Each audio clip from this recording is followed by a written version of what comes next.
So, good day sir, I am Cadet Aurea. So, I'm to discuss week 12 formative assessment. So, answer this to keep a systematic watch in the fort. The officer on watch the most the maintain the vigilant to look out for any potential hazards or security threats.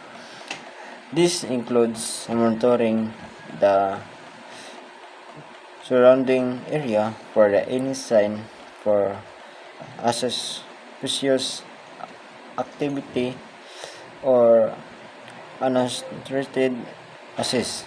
The watchkeeper the must also ensure that all gangway, door, and access are properly secure and that access to the vessel is restricted to authorized personnel.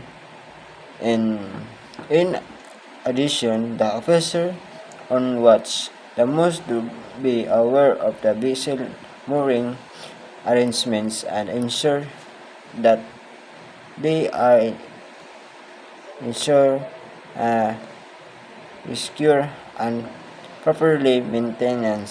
The watchkeeper the must also monitor the weather and the sea condition and be prepared to respond to any change that may affect the vessel safety.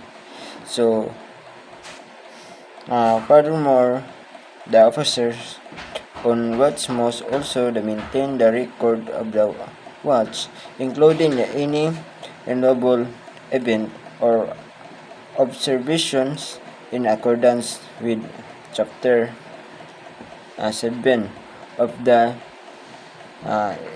STW Code.